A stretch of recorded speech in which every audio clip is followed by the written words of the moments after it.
अस्सलाम वालेकुम। आज हम बनाने वाले हैं बहुत ही ज़बरदस्त रेसिपी। हम बनाएंगे एग पराठा। इसकी ख़ास बात ये है कि हम एग से ही फिलिंग करेंगे और एग से ही कोटिंग भी करेंगे। कुछ लोगों को एग की फिलिंग करना बहुत मुश्किल लगता है, हैंडल नहीं कर पाते हैं, जिसके लिए वो क्या करते हैं, कटोरी इस्तेमाल करते हैं। लेकिन आज हम कटोरी इस्तेमाल नहीं करेंगे। कटोरी के बगैर ही हम एग की फिलिंग कर लेंगे पराठे में बहुत ही आसान तरीके से। तो मैं आपके साथ यही मेथड शेयर करने लगी हूँ कि बग़ैर कटोरी के किस तरह आप एग की फिलिंग कर सकते हैं। तो चले फिर बनाना शुरू करते हैं और देखते हैं इस आसान से तरीके को। जिसके लिए मैंने लिए हैं 4 अंडे। तो अंडों को हम सबसे पहले फेंट लेंगे। तो अंडों को फेंटना बहुत ज़रूरी है। इसके बाद हम इसमें वेजिटेबल्स डालेंगे। तो फिलिंग करने के लिए आप थोड़ी सी वेजिटेबल्स भी अगर अंडों में डाल देंगे वो बहुत ही क्रिस्पी भी हो जाएंगी और एग बहुत मज़ेदार हो जाएगा। तो पहले अंडों को अच्छे से फेंटना है। उसके बाद फिर मैं आपको बताती हूँ मैं कौन सी वेजिटेबल्स आज यूज़ कर रही हूँ। मैंने लिया है एक प्याज, उसे बिल्कुल बारीक चॉप कर लिया है। उसके बाद फिर मैंने थोड़ा सा हरा धनिया भी लिया है, वो भी मैंने बारीक चॉप किया है। सारी सब्जियाँ जो भी आप यूज़ करेंगे बिल्कुल बारीक चॉप करनी है। एक टमाटर लिया था छोटे साइज़ का, वो भी मैंने बिल्कुल बारीक चॉप कर लिया और 2 हरी मिर्ची लेके वो भी बारीक चॉप की हैं। अब इसमें मैं थोड़े से मसाले भी डाल लूँगी। मैं डालने लगी हूँ 1 चम्मच नमक और आधी चम्मच इसमें मैं डाल दूँगी पिसी हुई लाल मिर्च और आधी चम्मच इसमें डाल देंगे हम काली मिर्च। बस इतने से मसालों से हम इसे मिक्स करेंगे और अच्छी तरह से फेंट लेंगे। ये हमारा अंडे का मिक्सचर तैयार हो जाएगा। तो सबसे पहले आप ये रेडी करके एक साइड पे रख दें। उसके बाद हम बाकी काम करेंगे। तो मैंने क्या किया है, ये अंडों का मिक्सचर जो है वो रेडी हो गया है, एक साइड पे रख दिया। अब मैंने ले लिए हैं 3 पेड़े। ये देखिए, ये नॉर्मल पेड़े से थोड़े छोटे साइज़ के हैं। ये बहुत बड़े साइज़ के नहीं लेने, छोटे साइज़ के लेने हैं। और ये पेड़े मैंने नॉर्मल वही आटा है जो हम घर में गूँथ के अक्सर रखती हैं। मैंने गंदम का आटा यूज़ किया है, मैदा नहीं। तो इसे हम पहले बेल लेंगे। उसके बाद फिर हमने इसको थोड़ा सा लच्छा भी बनाना है, क्योंकि इसके लच्छे अगर बने होंगे तो ये पराठा जो है क्रिस्पी हो जाएगा और बहुत मज़ेदार भी लगेगा। इसलिए पहले इसे बेल लें थोड़ा सा, उसके बाद हम हल्का सा घी या ऑयल लगाएंगे। तो मैंने देसी घी मेल्ट किया हुआ है वो लगाया है और थोड़ा सा खुश्का लगा के इसे हम फैला देंगे। उसके बाद फिर हम इसे रोल करेंगे, बिल्कुल ऐसे जैसे हम रोल करते हैं, क्योंकि हम थोड़ा सा क्रिस्पी और लच्छेदार बनाना चाहते हैं ताकि अंडा पराठा मज़ेदार सा लगे। और क्रिस्पी तो होना ही चाहिए, क्योंकि क्रिस्पी जब तक नहीं होगा तो मज़ा नहीं आएगा। अब मैं हाथों से इसे थोड़ा सा और रोल कर रही हूँ ताकि ये और थोड़ा बड़े साइज़ का हो जाए। उसके बाद हम इसे इस तरह से दोबारा पेड़ा बना लेंगे। इससे क्या होगा, इसके लच्छे बनेंगे थोड़े थोड़े से और क्रिस्पी भी हो जाएगा। तो ये देखें, एक पेड़ा मैंने तैयार कर लिया है। इसी तरह मैं सारे पेड़े तैयार कर लूँगी। तो ये मैंने तीनों कर लिए। अब इसमें से हम इसे लेंगे एक पेड़े को, पहले वाले को, क्योंकि मैंने इसे 5 मिनट के लिए रख भी दिया था ताकि ये थोड़ा सा सेट हो जाए।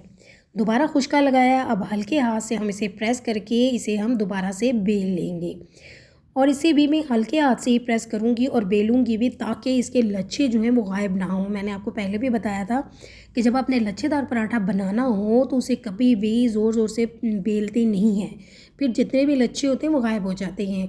इसीलिए आपने बड़ी एहतियात से आराम से बेलना है और तीनों पहले बेल के रख लेने हैं। तो मैं इसके लिए 4 यूज़ करूँगी, क्योंकि मैं बनाने लगी हूँ 2 पराठे। तो लेकिन आपको मैं ये बता रही हूँ ये किस तरह से आपने रेडी करना है। तो एक मैंने ये बना ली है। ये रोटी बहुत बड़े साइज़ की नहीं बनानी है आपने, मीडियम से साइज़ की होगी। तो ये देखें, एक हो गया है तैयार। ये देखें, ये इतना मोटा होगा, ये बहुत मोटा भी नहीं होना और बहुत पतला भी नहीं। तो अब हम इसकी कुकिंग की तरफ चलते हैं। तो पैन मैंने रख दिया था गर्म होने के लिए, हल्का सा गर्म होगा तो इस पे डालेंगे हम थोड़ा सा देसी घी। पराठे जो हैं उन पे देसी घी ही लगाया करें, उससे बहुत मज़ेदार बनते हैं। तो सबसे पहले हमने एक पराठा जो है वो रख दिया। अब थोड़ा सा जैसे ही ये कुक होगा उसके बाद हम इस पे लगाएंगे अंडे का मिक्सचर। अब यहाँ पे आपने ये ख्याल करना है कि अंडे का जो मिक्सचर है वो सेंटर में रखना है, क्योंकि अंडा जो है वो बहुत जल्दी फैलने लगता है। अगर वो फैलने लगेगा तो साइडों पे चला जाएगा, लेकिन आपने सेंटर में ही 4 से 5 चम्मच डाल के उसे फिर इस तरह फैला देना है। और जो फिलिंग है जिसमें जी जो इंग्रेडिएंट डाले हुए हैं ये किनारों तक आपने नहीं लानी, ये थोड़े थोड़े साइड पे रखने हैं, सिर्फ अंडे को लाना है।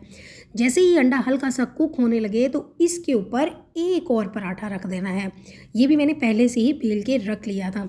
और जब रखेंगे तो फ़ौरन ही हाथ से प्रेस करना है ताकि इसके किनारे जो हैं वो अच्छे से बाइंड हो जाएं उनमें से, ताकि उनमें से अंडा बाहर ना निकले। और सेंटर में भी हाथ से आप हल्के हल्के प्रेस कर दें।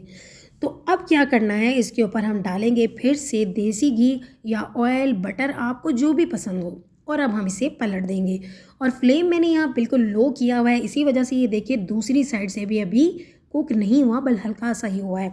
अब इस साइड पे क्या करेंगे, एक तो हमने अंडे की फिलिंग कर दी, उसमें हमने सारा मिक्सचर डाला, लेकिन यहाँ पे हम सिर्फ अंडे को ब्रश करेंगे। उसी मिक्सचर में जब आप ब्रश लगाएंगे तो उसमें सिर्फ ये धनिया वगैरह आ रहा है, बाकी जो है प्याज, टमाटर, ये चीज़ें साथ नहीं लानी क्योंकि उनकी हम फिलिंग कर चुके हैं। यहाँ पे हमने सिर्फ एक कलर देना है, इससे पराठा बहुत क्रिस्पी हो जाएगा और अंडे का फ्लेवर भी आ जाएगा। तो इसलिए ब्रश को सिर्फ अंडे में डिप करके एक साइड से लगा दें। और इसके बाद दोबारा से हम क्या करेंगे, फिर से हम थोड़ा सा घी डाल देंगे ऊपर और उसे हम पलट देंगे ताकि ये वाली साइड भी कुक हो जाए। और फ्लेम अभी भी मैंने लो ही रखा हुआ है। तो ये देखें दूसरी साइड भी हल्की हल्की कुक हो गई है। और अब मैं क्या करूँगी, इस साइड पे भी सेम वही काम करूँगी। ब्रश अंडे में डिप करके यहाँ पे भी मैं अंडा लगा दूँगी। ये देखिए इस तरह से आप एग पराठा बनाएंगे तो इतना मज़ेदार बनता है, इतना क्रिस्पी बनता है। तो इसके चाय के साथ आप सर्व कीजिएगा, बहुत ही मज़े का बनेगा। और ये देखिए मैंने इसे पलट दिया और जब मैं दोनों साइडों पे अंडा लगा दूंगी फिर मैं फ्लेम जो है वो मैंने अब मीडियम कर दिया है ताकि हीट थोड़ी अंदर तक जाए और अंदर जो हमने अंडे की फिलिंग की है वो भी अच्छी तरह से पक जाए। इसीलिए मैंने 2 से 3 बार पराठे को पलट लिया था और उसके बाद मैंने इसे अच्छे से कुक कर लिया। तो ये देखिए आपको जब ये कैसे पता चलेगा कि अंदर से पक गया कि नहीं, उसके लिए ये देखें पराठा जो है वो थोड़ा फूल गया है और मोटा भी हो गया है क्योंकि अंदर जो अंडे की फिलिंग की है वो जब पक जाता है अंडा तो वो थोड़ा फूल जाता है। यही वजह है कि अब ये फिलिंग वाला पराठा जो है ये कुक हो चुका है अच्छे से। अब मैंने मीडियम फ्लेम किया हुआ था, मज़ीद इसे और हम थोड़ा सा कलर देंगे और उसके बाद ये पराठा रेडी हो गया है। तो अब हम इसे सर्व कर देते हैं। ये देखिए कितना मज़ेदार और क्रिस्पी पराठा बना है। तो आपने मेरी ये रेसिपी ज़रूर ट्राई करनी है। रेसिपी अच्छी लगेगी तो अपने फ्रेंड्स और फैमिली में ज़रूर शेयर कीजिएगा और मुझे ज़रूर फीडबैक दीजिएगा कि आपने ये अंडा पराठा बनाया तो कैसे बना। तो ये देखें ये कितना मज़ेदार है और कितना ही क्रिस्पी है।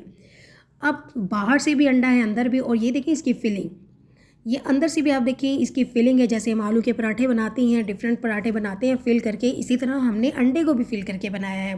तो अब मैं आपको इसकी कटिंग करके भी दिखाती हूँ कि इसकी फिलिंग अंदर से आपको कैसी लगेगी। तो बहुत मज़ेदार बना था और बहुत ही क्रिस्पी भी। तो ज़रूर ट्राई कीजिएगा और अगर अभी तक आपने मेरे चैनल को सब्सक्राइब नहीं किया तो वो भी कर दीजिएगा। तो ये मैंने कटिंग कर ली है। अब कटिंग करने के लिए आप कोई सी भी शेप में काट लें, आप स्क्वायर में काट लें या जैसे भी। तो ये देखिए मैंने इस तरह ट्रायंगल में काटा है और ये देखिए अब आपको फीलिंग ज़्यादा अच्छे से नज़र आएगी। ये देखिए ये कितनी ज़बरदस्त है और ये अंदर से फिलिंग देखिए और अंडा भी अच्छी तरह से कुक हो चुका है और पराठा भी कुक हो गया है ना। मज़ेदार सी और डिफरेंट सी रेसिपी। और अब आपको अंडे की फिलिंग करना भी आसान हो गई है, जिसके लिए अब आपको कोई भी कटोरी यूज़ नहीं करनी पड़ेगी। आप आसानी से अंडे की फिलिंग करके मज़ेदार से क्रिस्पी पराठे बना सकते हैं। तो इसके साथ ही हम फिर मिलेंगे एक और नई मज़ेदार सी रेसिपी में। अल्लाह हाफिज़।